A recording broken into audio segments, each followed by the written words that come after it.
Hi everyone, my name is Lindsay. Thank you so much for joining me here today. For those of you who are returning, thank you so much for coming back. And for those of you who are here for the first time, I really hope that this blesses you and that you find it helpful. So if you would like, I would ask that you like, subscribe, comment, click the notification bell, share it with a friend.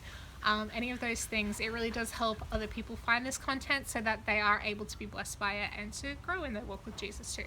So let's jump straight in. We are going to be talking about prophecy today.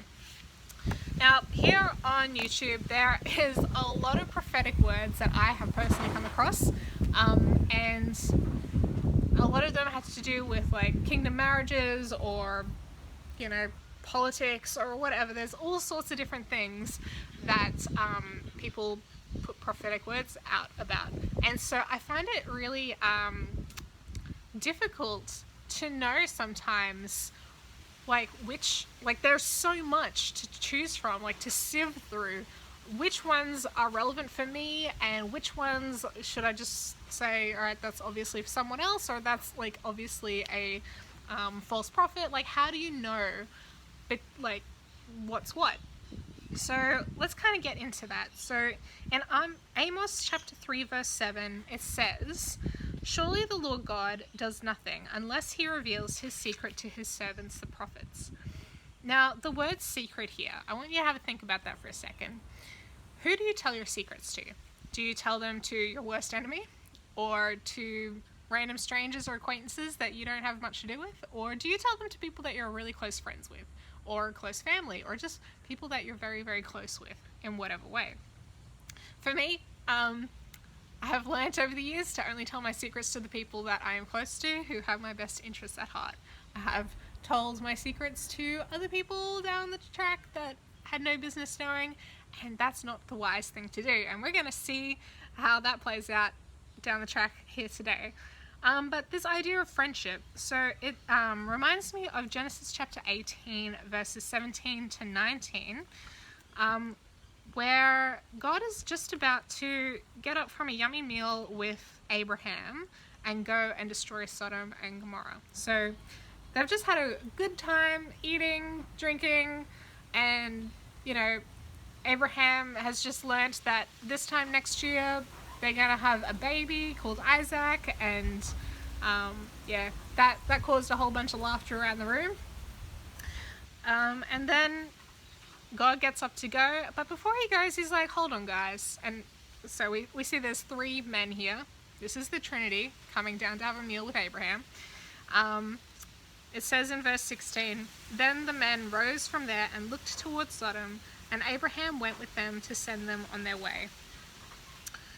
And the Lord said, 'Shall I hide from Abraham what I am doing? Since Abraham shall surely become a great and mighty nation, and all the nations of the earth shall be blessed in him. For I have known him, in order that he may command his children and his household after him, that they keep the way of the Lord to do righteousness and justice, that the Lord may bring to Abraham what he has spoken to him.'" Now, the word "know" is this very personal, close friendship kind of word. It's also the same word that is used when, Adam and Eve knew each other and they had children. It's that close of an intimacy and a friendship that God is saying here, that I have such a close, intimate relationship with Abraham, that we are such good friends that I reckon I should probably tell him what I'm about to get up to. I think I'm going to share my secrets with him. And so he shares with Abraham what he's about to do in bringing destruction on Sodom and Gomorrah, because they're friends, and also because God is saying, it's important that I share with Abraham what is on my mind. He's following me, I'm his God, but he's going to look and see, oh, God clearly destroyed these random people. If I don't tell him, he's going to be really freaked out. I should probably let him know. And also, it's saying so Abraham is able to instruct his family and his descendants in the ways to live righteously, so that they will be able to be basically in the right position in God's sphere, in good standing with God, in order to be receiving the blessing that God has said that he is going to give to Abraham, the promises. so that they're able to receive the promises down the track, it's important that they are living according to the lifestyle of being in a close relationship with God, of living righteously. That's, one and the same thing. So we're seeing here this friendship, this knowing, and this sharing of information. But it also comes in the context of warnings. In Amos chapter 3 verse 7, that's in a wider context of God saying to Israel, hey, I am warning you guys that I'm going to be punishing Israel because Israel, you guys have really gone off the tracks here. And in the case with Abraham, even though he's not warning Abraham to, get up and evacuate because he's actually not living in Sodom and Gomorrah, he is technically safe. And it's not a personal warning for him. It is sort of like, hey, here's some information that somebody's going to want to know. It's not a warning necessarily for Abraham to go and share with the world, but it is a heads up that, hey, judgment is coming for someone. And I kind of also want to go to 1 Kings chapter 13, all of chapter 13. We're not going to read every single word of it, though, just to keep everyone sane. Basically, what is going on here is, so there's King David, King Solomon, and then King Solomon had a kid, and then him and this kid and somebody else, they had a bit of a fight, and then the entire kingdom of Israel split into two. So now we have Judah in the south, and we have Israel in the north. So Judah has Jerusalem as its capital, and in the north, the capital is Samaria. And there's this place called Bethel, where the new king in the north decides he doesn't want all the Israelites in the north to be going down to Israel, to Jerusalem for the temple services, like 3 times a year or whatever it was. No, he doesn't want there to be this continual connection for the religious purposes, so he sets up his own temple and his own brand new religion where they worship golden calves and they have all sorts of weird mixed up religion that's kind of mixed in with some of the original religion of God, but mostly it's just complete apostasy and a whole bunch of bad stuff going on as religion. And because of this, God sends a man of God, which is another word or another term for a prophet, and he sends a warning and a prophecy of a punishment that will happen down the track. What happens here is that the king is there, he's by the altar, he's sacrificing to his idols, and then this man of God comes along and he says, this, and this is going to happen down the track, and the king doesn't like what he hears, so he stretches out his arm, and he's like, arrest him and kill him, and as his arm is stretched out, it shrivels, and he's not able to pull it back to himself. And he's like, oh, that's creepy, help me out here, and the altar splits in two, and the ashes go everywhere, just like the prophet said it was going to happen. And so the king's like, oh, I can't get my arm back, can you, ask your God to give my arm back? And so the prophet's like, alright, God, can you give his arm back? And so the arm is restored, he can get his arm back to himself now, and the king's like, okay, I know I was about to arrest you and kill you a second ago, but do you want to come to my house for dinner? And so what happens next is the man of God tells the king in a public way, so literally everyone who's around is hearing this, sorry, I'm not going to do that because A, you stink and I don't like you, and two, God's told me that I'm not allowed to eat or drink or even go home in the same direction that I came from. I have to go home a different way. And so he's sharing another part of what God told him, but this wasn't necessarily something for him to be sharing. The first part where he's like, alright, this is all going to happen in the future, here's some judgment that's going to come on you guys, that was the public message that God had given the man of God. But then he starts to share the personal instructions that God had given him. Don't eat and don't drink and don't go home the same way that you came. And so now that personal private information has become public. Unnecessarily, in my opinion. Let's have a look. Yeah, and it says, for it was commanded me by the word of the Lord, saying, you shall not eat bread, nor drink water, nor return by the same way you came. and then he went in a different direction to go home. Now, here we're in verse 11. Now an old prophet dwelt in Bethel, and his sons came and told him all the works that the man of God had done that day in Bethel.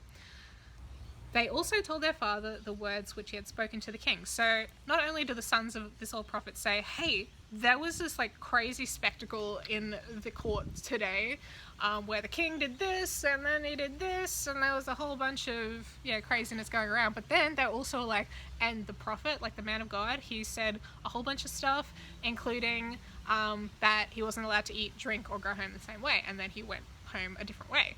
That's what happened, Dad. And so Dad is like, all right, guys, can you saddle my donkey? Because I'm an old guy and I need my kids to saddle my donkey for me. And he said, where did he go? And so he goes and along the road and he finds this man of God sitting under an oak tree, and he says, are you the man of God who did this and this today at the temple? And the guy's like, yeah, that's me.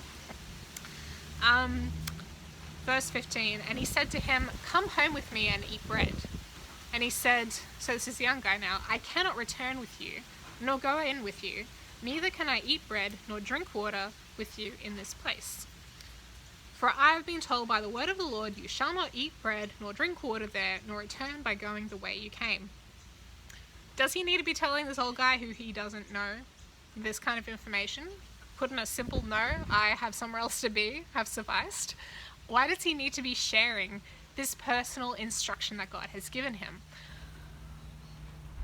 So what happens next is the old guy, the old prophet says, in verse 18, he said to him, I too am a prophet as you are, and an angel spoke to me by the word of the Lord, saying, bring him back with you to your house, that he may eat bread and drink water. In parentheses it says, he was lying to him. The old guy, who was a prophet, was lying to the younger prophet. Why? I don't know. I really don't know why he would want to lie about that. But he did. He's a human and he told a lie. But it does say that he was a prophet. And down the track we see that he is still a prophet. Like God still spoke through him. This old guy, he was lying, but he was a prophet. It happens sometimes. Pastors sometimes have affairs. Sometimes are really bad with money. Sometimes tell lies. Prophets sometimes do the same thing. Please don't get your hopes up that prophets and pastors and teachers and whoever else, that any of them are perfect and somehow better than the rest of us. They're not. They make some really big boo-boos sometimes. And in this case, it was a really big boo-boo as well. Because the old guy, he told a lie, and the younger guy believed it. And what he ends up doing is he goes, oh, okay, well, if God says something else to what I heard through this guy, like, sure, okay, I guess God's changed his mind. And so he goes off with the older prophet, goes to his house, back where he was not supposed to be, and eat bread and drink water. And so in verse 23, it says, hold on. Here we go. Yeah, verse 20, sorry. Now it happened, as they sat at the table, that the word of the Lord came to the prophet who brought him back. So they're just like wiping their mouth, like they've had a good little meal, it was yummy, good bread and good water. And the old prophet starts saying, he cried out to the man of God who came from Judah, saying, thus says the Lord, because you have disobeyed the word of the Lord, and have not kept the commandment which the Lord your God commanded you, but you came back, ate bread, and drank water in the place of which the Lord said to you, eat no bread and drink no water, your corpse shall not come to the tomb of your fathers. And we're going to leave it there because, I mean, it's still really interesting. Please go and finish reading the whole chapter. It's wacky. Basically, the young guy, he goes, a lion kills him, a lion, and that lion and a donkey just stands around next to him, just chilling, and then the old prophet hears about it, goes, picks him up, takes him to his own tomb that he's got prepared, and mourns for him. But yeah, the younger prophet, he never ends up getting back home. His bones are never placed with his family's bones, like in their family graveyard, which was super important to them back in those days. So the younger prophet, the man of God, gets punished for disobeying God, even though he was tricked into it. It's kind of like Adam and Eve being told, don't eat this one, fruit from this one particular tree, but then Satan tricks them, says, I don't think God said that. How about you try it anyway? Eve takes it, and then they get punished. Disobedience is disobedience, even if you're a bit confused. But I guess there's really important ways to discern between, all the confusing stuff out there.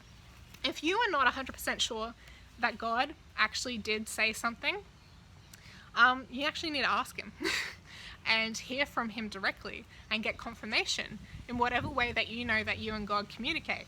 And just be really sure that that is actually God speaking. Because if God is telling you one thing, and then you hear somebody else telling you, actually, no, God is saying the complete opposite thing, that's not God. God doesn't contradict himself.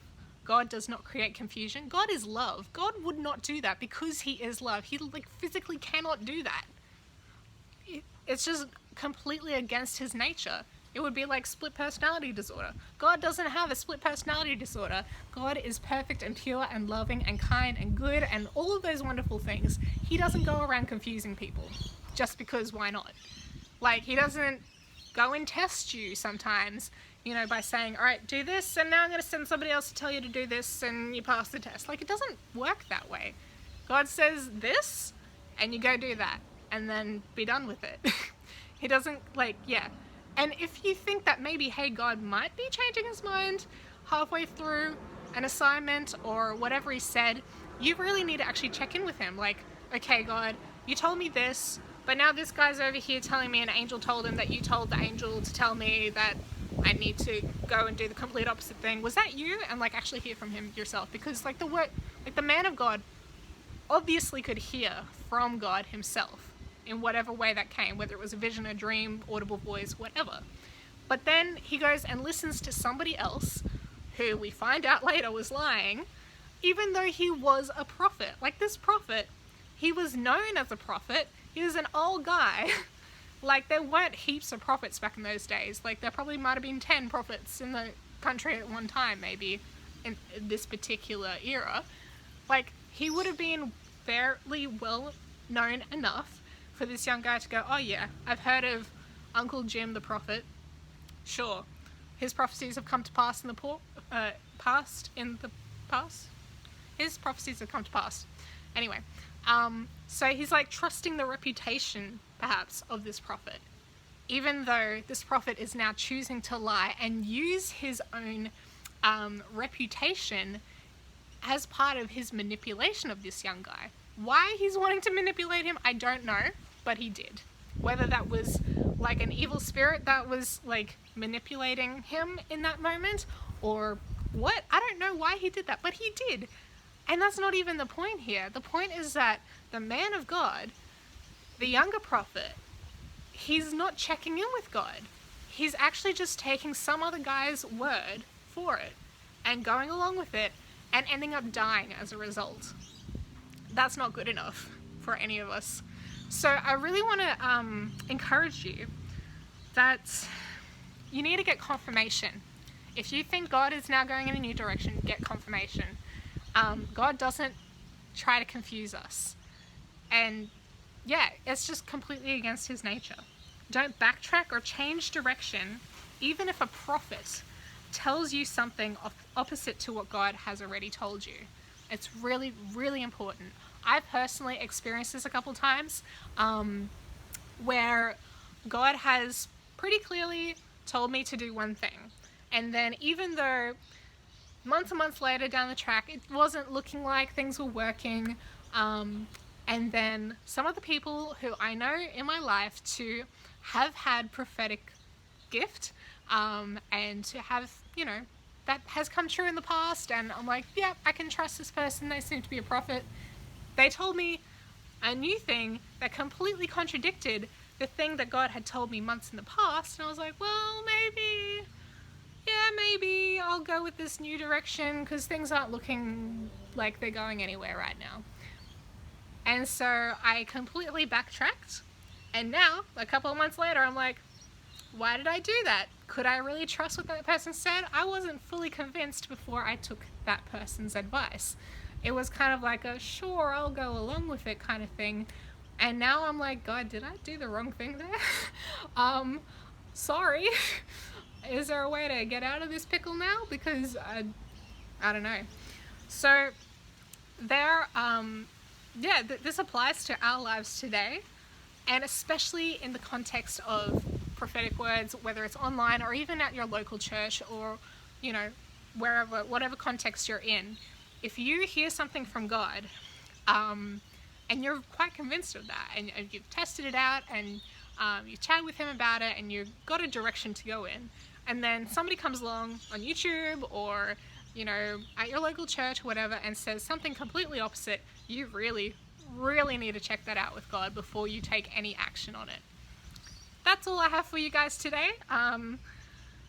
I hope that's helpful. Please let me know if that's helpful, and if you've actually found yourself following somebody else's advice that hasn't worked out well. Yeah, please share your experience with me in the comments, or you can email me and tell me what's happened. I'd like to hear the story. I don't know if I can help you at all, but yeah, that's all for me today. I will see you guys again next Friday. Bye, guys.